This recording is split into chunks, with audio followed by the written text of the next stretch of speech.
윤석열, 안철수 후보가 어제 사전투표를 하루 앞두고 윤 후보로의 단일화를 전격 발표했습니다. 양측은 대선 뒤 합당은 물론 인수위 참여를 통한 공동정부 구성으로 국민통합정부를 만들겠다고 밝혔습니다. 먼저 김정인 기자입니다. 저 어떻게 주무셨어요? 네, 주무셨습니까? 가시죠. 사전투표를 하루 앞두고 이른 아침 국회에서 만난 윤석열, 안철수 두 후보는 나란히 기자회견장에 들어섰습니다. 더 좋은 정권 교체를 위해 뜻을 모았다며 후보 단일화를 전격 발표했습니다.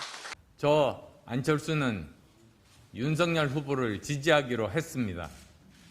저 윤석열은 안철수 후보의 뜻을 받아 반드시 승리하여 함께 성공적인 국민 통합 정부를 두 후보는 정권 교체를 통해 국민 통합 정부를 만들겠다며 윤 후보가 당선될 경우 양측이 인수위원회에 함께 참여하고 공동정부 구성까지 협의하기로 했다고 밝혔습니다. 함께 모여서 이 인수위원회에서 논의를 하면 저는 보다 더 대한민국을 위해서 훨씬 더 좋은 안이 만들어질 수 있는. 또 대선이 끝나면 합당도 바로 추진하겠다고 했습니다. 국민 승리에 우리 대선을 좀 이끌어내고 그리고 대선 직후에 신속하게 합당 절차를 마무리할 생각입니다. 윤석열 후보가 단일화 결렬 통보를 받았다며 기자회견을 연 지 나흘 만에 반전이 성사됐습니다. 두 후보는 TV 토론 뒤 안 후보와도 가까운 장제원 의원 매형의 집에서 150분간 회동을 갖고 단일화에 전격 합의한 것으로 전해졌습니다. MBC 뉴스 김정인입니다.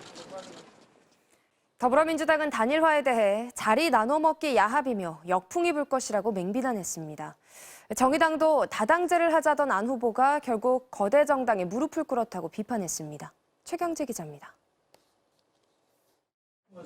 민주당은 윤석열, 안철수 후보의 단일화를 자리 나눠먹기 야합이라고 규정했습니다.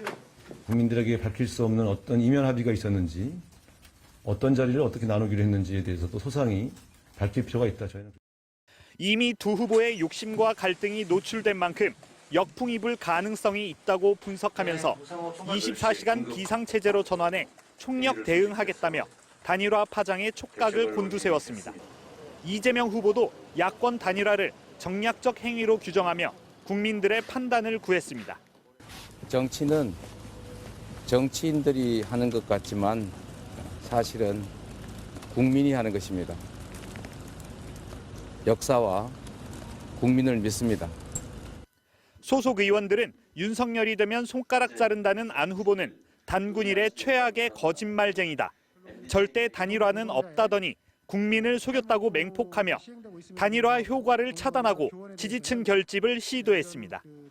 정의당 심상정 후보도 안철수 후보가 거대 정당에 무릎을 꿇었다며 유감과 실망을 표했습니다. 양당 정치 종식과 다당제 정치를 소신으로 밝혀왔지만 결국 거대 정당 앞에 무릎을 꿇었습니다. 안철수 후보를 성원해온 국민들의 실망도 매우 크실 것입니다. 정의당은 이번 단일화가 양당 정치를 넘어서길 바라는 국민에 대한 기만 행위라고 비판하면서도 거대 양당 사이 심상정만 남았다고 강조하며 제3지대 표심 잡기에 나섰습니다. MBC 뉴스 최경재입니다. 정부가 이르면 내일부터 거리 두기를 완화할 가능성이 있는 걸로 전해졌습니다. 사적 모임은 6명을 유지하면서 영업시간만 11시나 12시까지 늘리는 방안이 검토되고 있습니다. 이준범 기자입니다. 정부는 이번 주말 토요일부터 사적 모임과 영업시간 제한을 푸는 방안을 유력하게 검토하고 있습니다. 6명 10시까지인 현행 거리 두기를 오는 13일까지 유지하지 않고 앞당겨 완화하겠다는 겁니다.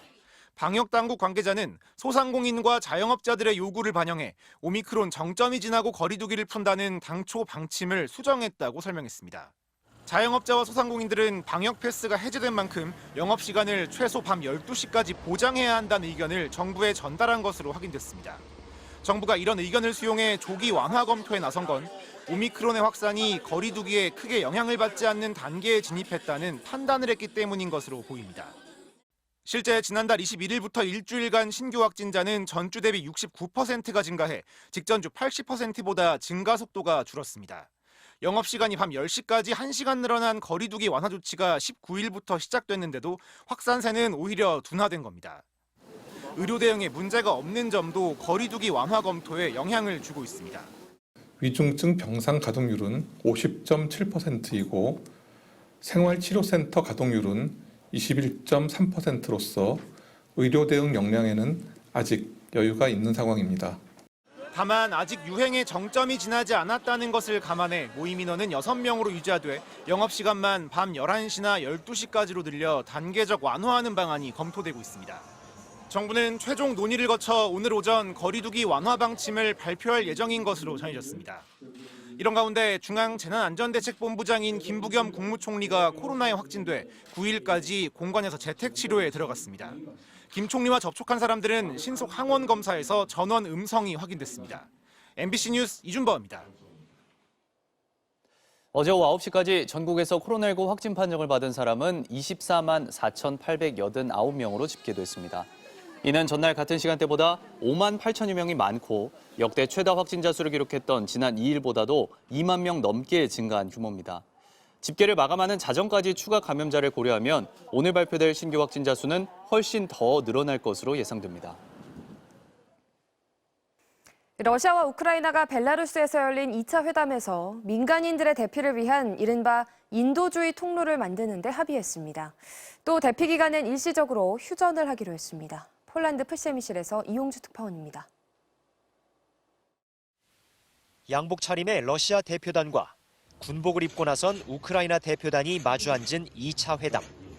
양측은 민간인들을 안전한 곳으로 대피시키거나 전투 지역으로 의약품과 식량을 전달할 수 있는 이른바 인도주의 통로를 만드는 데 합의했습니다. 또 이 통로를 따라 대피 또는 운반이 이루어지는 동안 주변에선 잠시 휴전하기로 했습니다. Подчеркиваю, с возможностью временного прекращения огня на период, когда будет осуществляться эвакуация в секторах, где она проводится. 회담 직후 우크라이나 측에선 기대에 못 미쳤다는 평가가 나왔는데요.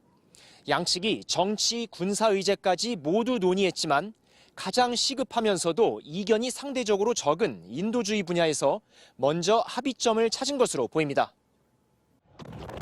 협상 성과와 별개로 러시아의 공세와 압박은 계속됐습니다.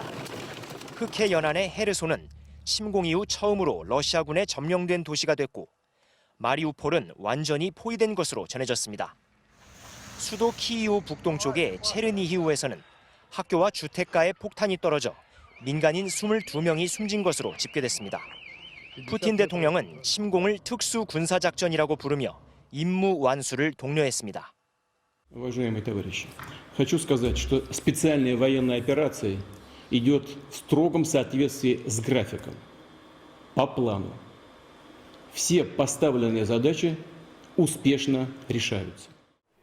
그러면서 전사자 유족에겐 보상금 7,600여만 원을 지급하겠다고 밝혔습니다. 젤렌스키 우크라이나 대통령은 기자회견에 나서 어떤 말도 총탄보다 더 중요하다며 푸틴 대통령에게 직접 만나 담판할 것을 제안했습니다. 폴란드 푸셰미실에서 MBC 뉴스 이용주입니다.